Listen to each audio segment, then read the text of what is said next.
Hello, everybody, and welcome back to another edition of A Handful of Hope.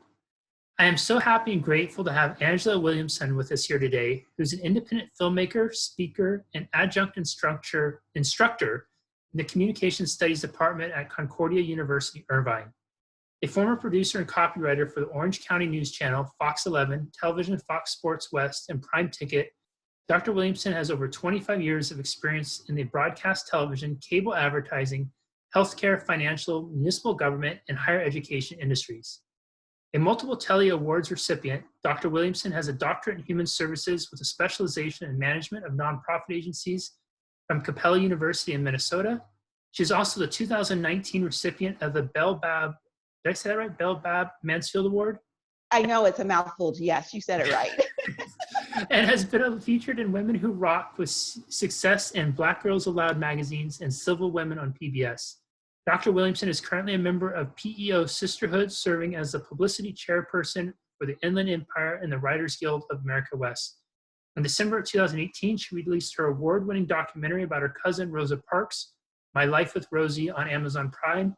Her children's book, My Life with Rosie, A Bond Between Cousins, will be released June 18th, 2020, which, just so everybody knows, we recorded this a couple days ago and we're pushing it up to support Angela's book launch today, and we'll make sure we have links for everything in here, and that's why you're seeing this interview so soon. Angela, welcome, and thank you so very much for being here. Thank you so much for having me, Jesse. It's such a privilege just to not only be with you this afternoon, but I just love the theme of your podcast. Thank you. Thank you. We've had a couple really good, actually incredible conversations with the camera not rolling, and I'm excited to capture that magic now and share it with everybody. Absolutely. I love you ask us to come in and give you something that we want from our heart. And that's something that I, haven't really thought about. I've been learning about intentions. And then when you said that to me, I was thinking, okay, if I was going to have a conversation from my heart, what would it be? And then I came up with this quote, and then I wrote it down because I didn't want to forget it. But it's finding your voice when you feel life isn't fair. I mean, we all kind of feel that way right now. Yeah, it's it's a really incredible thing, right? Whatever industry you're in, whatever vocation you're in, what your relationship, every really facet of life, I think so many of us are struggling with that space of finding our voice and feeling like I think the majority of people just want to be good people and live a good life best they can. And all of a sudden, there's been a massive impedance in it in so many ways. And people are trying to find that way of expression and how to express self. So I want to dive in with that with you a little bit. Okay. Finding our voice when we feel like life isn't fair. How do we even begin to do that? And especially in this day and age where it's so many of us, we use social media as the vehicle for expressing our voice. And we're in a trial by Twitter world where 10 seconds of something can be taken out of context, and then you go to bed a good person and you wake up and you're public enemy number one. Yes. And also, unfortunately, so many people are just out to almost kind of, what do they call them? The internet trolls, to try to diminish and minimize your voice. And I feel like that makes people scared too. So how do we begin to find our voice when we feel like life isn't fair?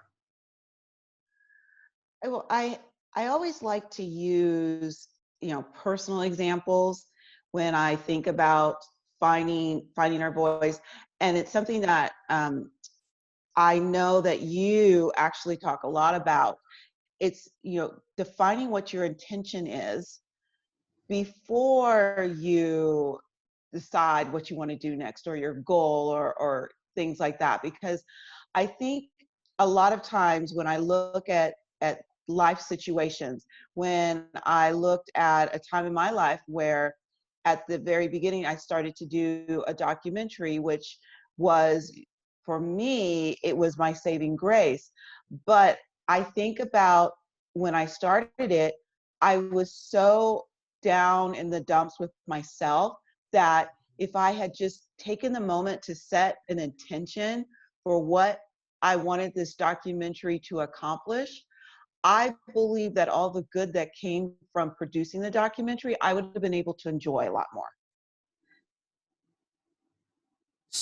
That's really incredible to hear you say that, because, well, first, just to acknowledge it, but two, it's interesting in our society, I feel like we put these hierarchical ranks on accomplishments, and writing a book or doing something with film, television, whether it's producing, directing, acting, those are usually, or professional athletes, entertainers, those are usually at the top of that hierarchy, right? And so here you are making this documentary, which is really at the top of that hierarchy. And what I'm hearing is it's almost like there's this expectation that if you do the documentary, then it will bring you happiness. Is that fair? And and a lot of things too, not even happiness. And I'm bringing forth conversations we've had before, but acceptance. If I do this documentary and I didn't even set my original intention of what I wanted, but in my heart, I just wanted acceptance. So that's why I did the documentary, but it really wasn't the true intention of the documentary. And luckily, in my case, that true intention did come out. But a lot of times I think that we do things because we think we're doing good, but we're doing things in order to uplift ourselves. And that doesn't always work. And in the case of this in the documentary that I absolutely love doing, and I loved the feedback that I received, but because my intention wasn't right in the beginning, I think there was a lot of wonderful moments that I missed because my intentions weren't right. If you could go back and change that process and replace it with the intention that you realize should have been the starting place, or you wished with hindsight, the gift of hindsight, right? What would have that intention been for you? I'm glad you asked me that question, because I was actually given that second opportunity to start to think about, and at the time, I didn't know it was an intention, but I knew that it was I was starting another journey, and I knew I needed to look at it differently. And that came with working on the children's book. So, I mean, thank goodness, because in life, sometimes we're not given the second opportunity. And I was given that. And so with that being said, what I did was when I set that second intention, I set that intention to educate others about racism, and I also wanted to talk about human rights and activism, but I also thought about ageism as well, because in that children's book, cousin Rosie is 30 plus years older than Aunt Carolyn at the time, and those relationships, we don't ever celebrate those relationships and what those relationships can do if you pay it forward, so to speak.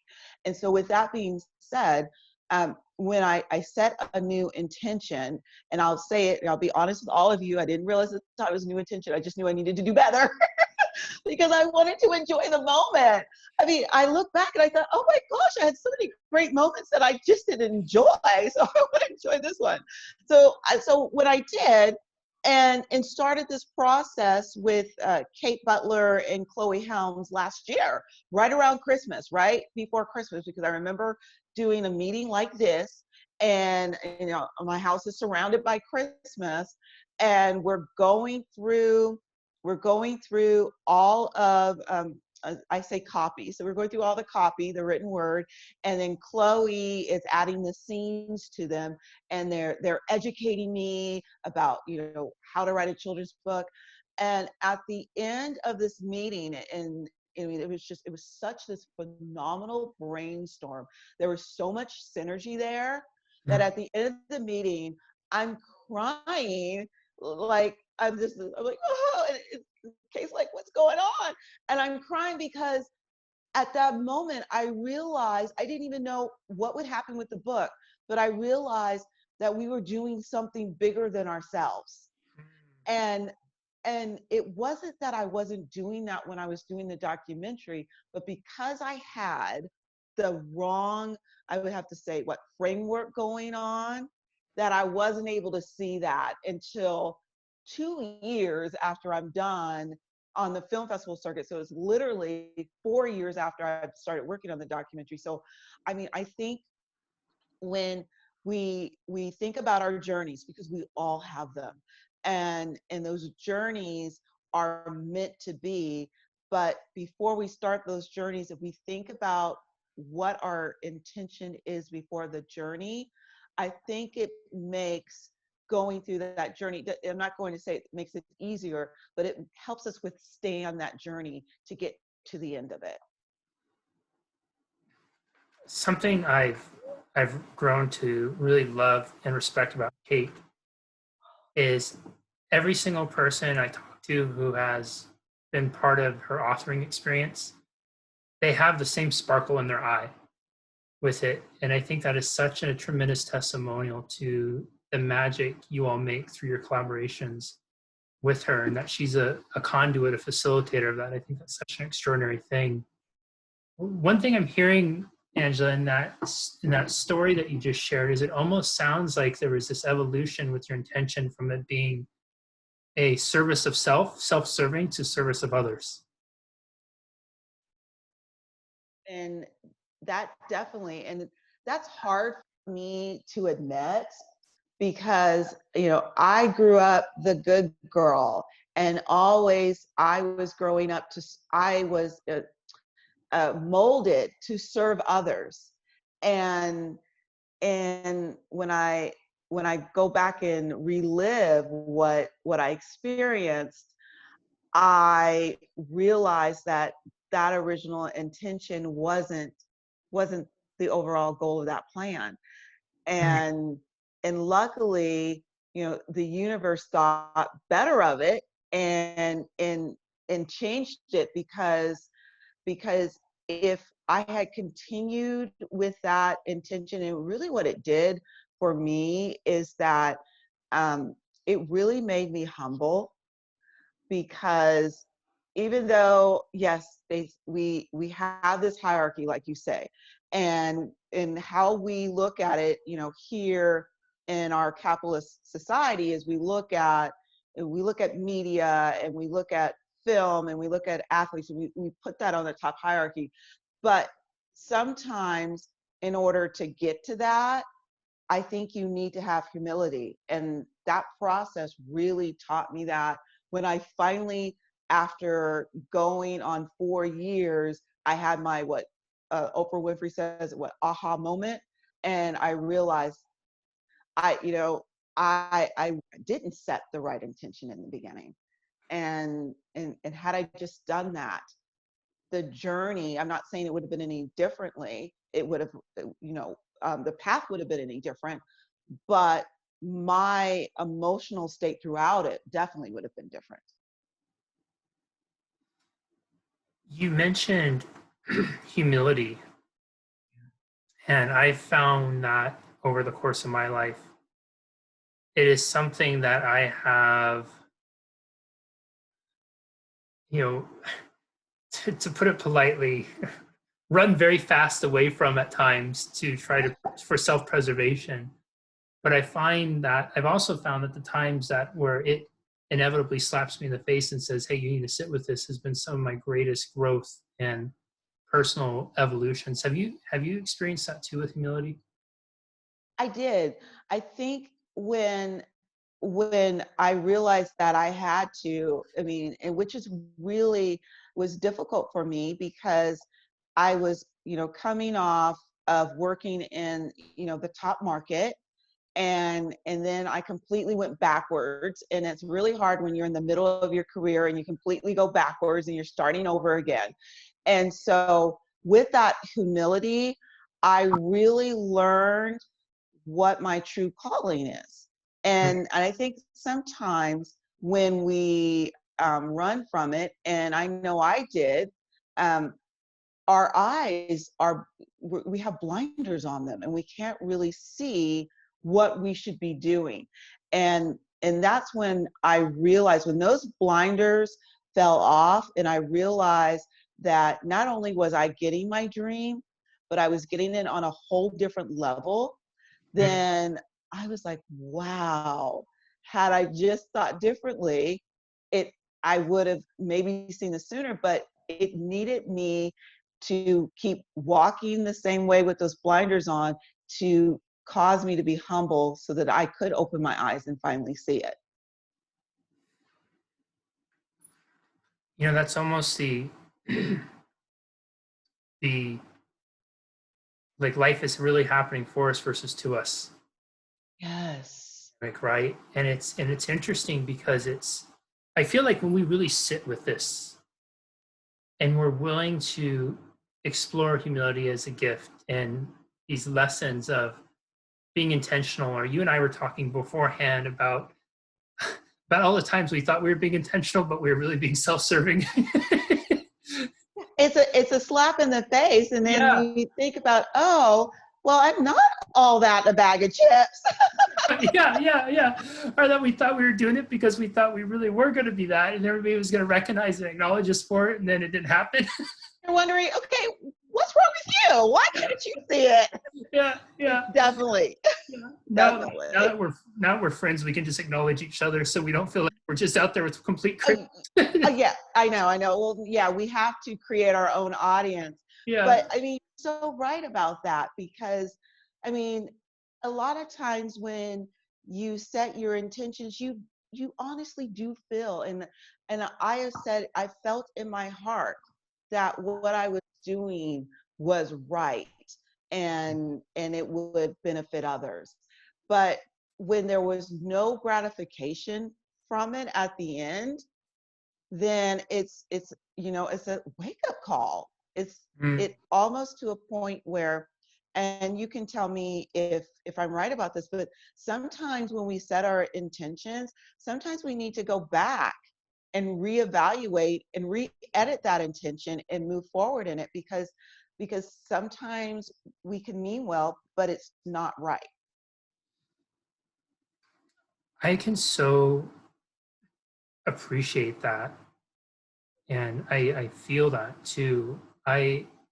This series is such an example of that for me. I have long espoused that I want to be selfless and serving of others and all those types of things. But really, when I look back at it, everything I contribute out to the world, there is always this caveat to it that if I do this, then people will see it and it'll lead to speaking engagement or clients or whatever it is. There's always that attachment to it. And this was really, I think, one of the first times I've ever done anything that this little Handful of Hope series where there was none of that attached. It was just purely for the joy of giving. And when it started to grow, people were coming, well, how are you going to monetize it? How are you going to monetize it? You should. And I was saying, I don't want to, because the joy of just the process and the giving and the meeting and having these conversations has been so deeply enriching and rewarding. And it's been, to me, more rewarding and more fulfilling than any of those. Really, I'll put this content piece out there and then somebody will come back and they'll want to sign up or buy something or book me for something. And it's really fascinating to hear that, because it's going back with that intention and really getting to the soul of it, right? Like, why am I doing this? And I think it's so easy for us to put that umbrella over of, oh, I'm doing this to help people because it feels good. It keeps us warm, keeps us dry, keeps us out of the rain and everything.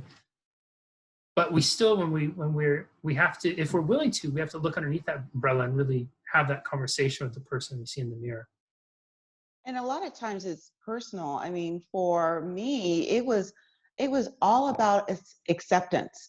I mean, in the time in 2015 when I started producing the documentary about Rosa Parks and my Aunt Carolyn, I was thinking at the time I needed acceptance because I wasn't feeling accepted by my chosen career. I wasn't feeling accepted there because I wasn't able to advance in that career.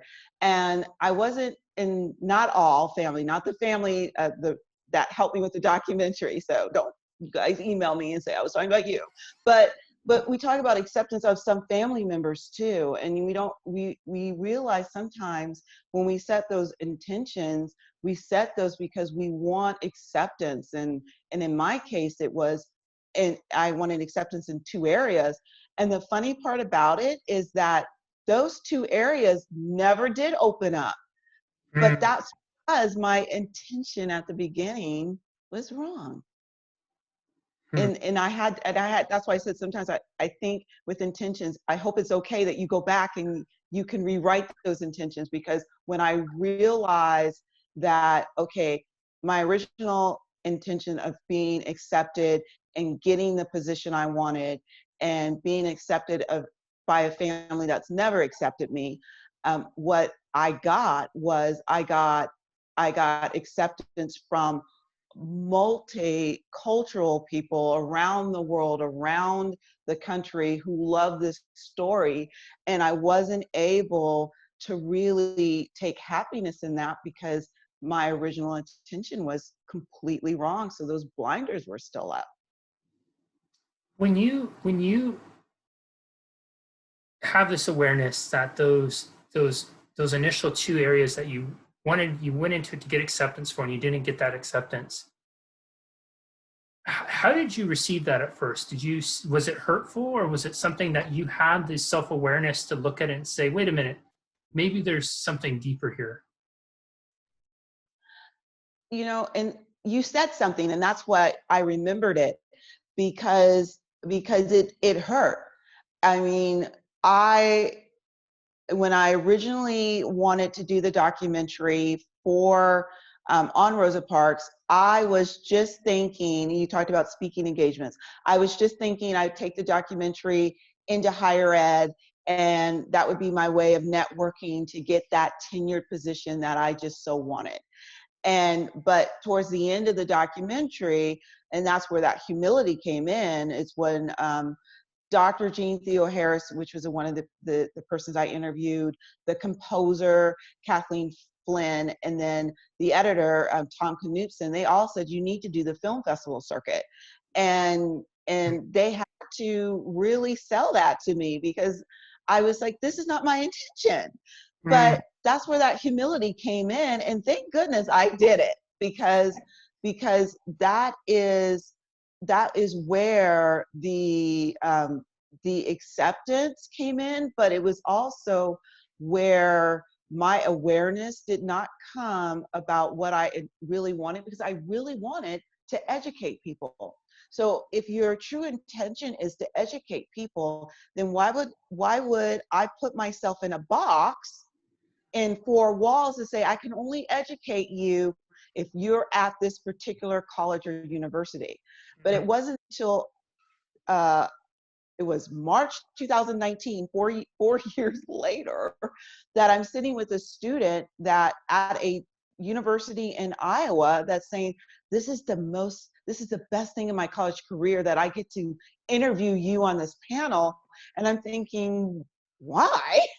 Wow. Who am I? But because my intentions were, it took 4 years for those blinders to come off until that's what I'd say, that aha moment that, oh my goodness, I was getting what my original intention was, is to educate, which is what I love. But I had set that intention in a box. And when that box wasn't opening for me in that acceptance of what I thought I wanted in the career side and on the family side, then nothing else seemed to matter. I mean, people would tell me, congratulations, this is wonderful. I would win. I would be ecstatic and shocked because I'm thinking, well, why am I winning? I can't even achieve these things. And so what I was doing is I was pretty much putting out my own light because my intention was wrong in the beginning. I know that's a mouthful. No, it is so powerful, because one of the things I hear you saying in that is, and I think so many people can relate to this. Yeah.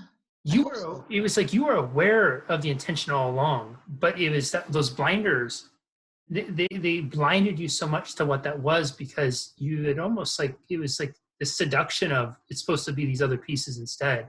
Yes. And I feel like, so many people in their heart, they really do know what they want. Yeah. They do know what's meaningful to them, where they want to contribute, but because they have their blinders on, they are so consumed by what they think they're supposed to do, or if I do this, then I'll be accepted by these or this group or this organization, or if I do this, then it's going to mean fame and fortune, or it's going to mean social status, or 10 more likes on Instagram, or whatever it is, versus, gosh, it's really just like getting past that noise and getting into your heart more. And that's what it is. It is noise. It's Yeah. internal noise. But a lot of times, and I talk about internal noise when I teach public speaking.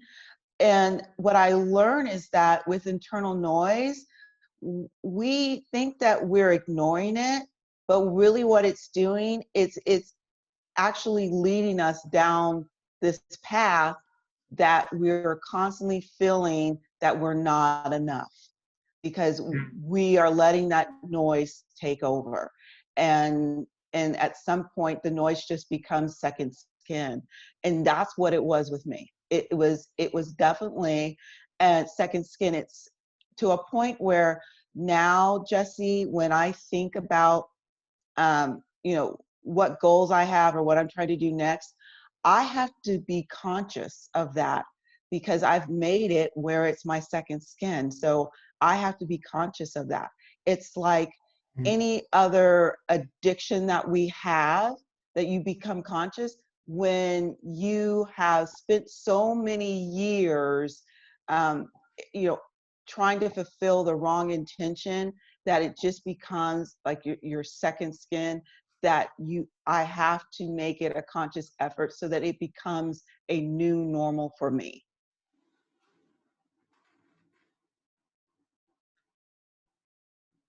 Angela, as an educator, when you teach public speaking and addressing that, dealing with the noise, I'm wondering if you could share a tip or a strategy that people might be able to use, because I feel like regardless of if people are going to be speakers or not, it is probably one of the most, I would wager, probably one of the most stifling things that suffocates us from actually tapping into our voice. And I think and that is such a great question. When I talk about, I talk about the noise, I talk about it from two different angles. I talk about it from the listener. And when you're a listener and you have that internal noise going on, I always tell them to focus on the message, focus on the words that people are saying. And so, but we can also take that internally, is that we need to focus on our internal message. And what is that message trying to tell us? In the case of when I finally, now this student who is a phenomenal person because she really helped me finally see the light, but she wasn't the first one. She was the one that finally got me to quiet that noise and focus on what her message was saying. And then when I look at a speaker and we have internal noise, at that point, what I would say to us is, what do we want to give the listener in our message? How do we want them to receive that message? And the reason that I personally keep teaching public speaking, it's not because I think I know it all. I teach it because teaching public speaking for me is like always going back to the basics, to help me grow stronger as a person. Because think about it, I was teaching public speaking for well over 10 years, and I was still impeding my own self because I know everything about noise, but I was walking it. I appreciate you saying that, because I think that's so important. Is sometimes we think that as we're outsiders looking in, we think that the people who are teachers or experts or whatever we call them have it all figured out. And then there's this whole other part of, we may understand it. And then there's this whole other part of being human, and that we wrestle through it too. And I think it's so refreshing to hear you acknowledge that, because it almost gives us all permission that even when we're at that level of teaching it academically, we can still wrestle through it. And it's about just learning and developing tools and strategies and working through it, and being willing to have that conversation with yourself. Angela, we only have a couple minutes left. I want to make sure we just touch on really quick your book that's being released today. Tell us a little bit about it. What's it about, and where can we get it? Oh, okay. So the book is still about Rosa Parks and my Aunt Carolyn.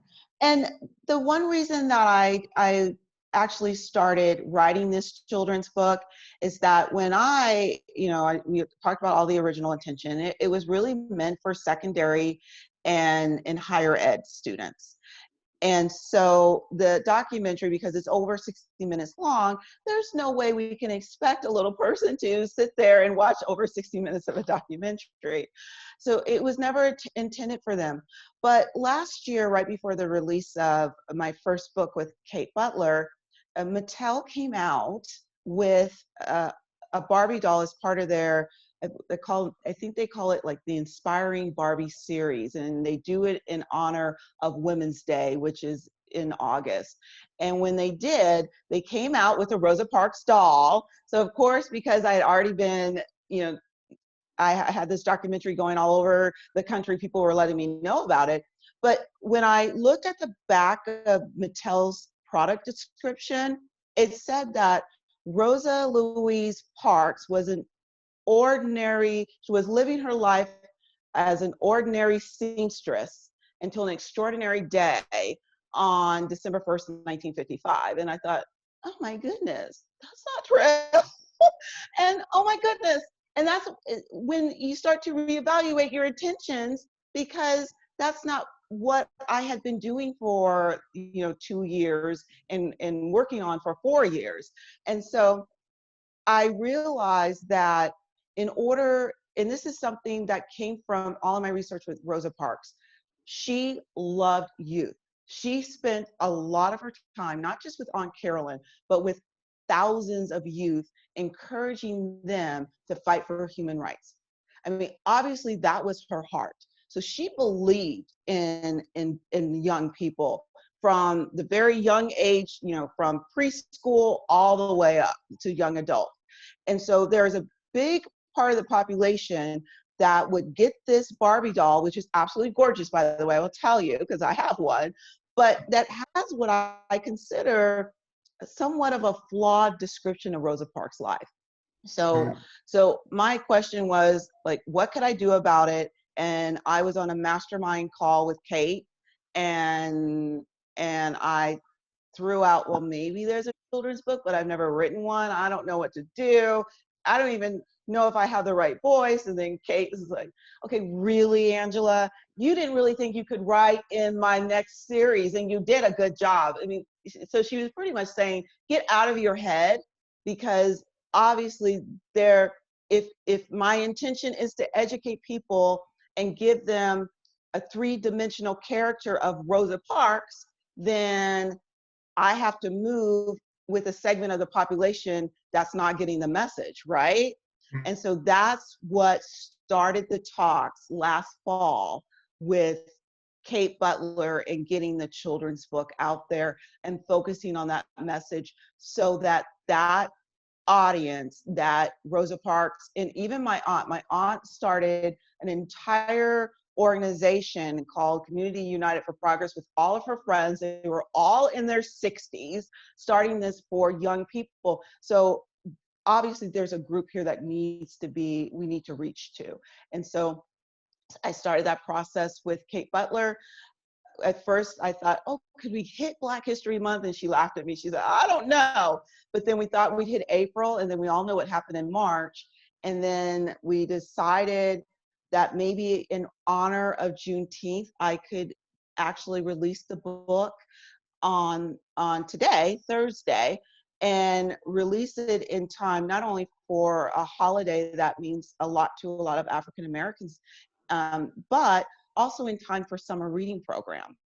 And it just so happens that this book that we all started working on, you know, starting the talks and then everything last year, is relevant today because of what's going on in America. And parents want to know, how do I now talk to my children about these very heavy topics?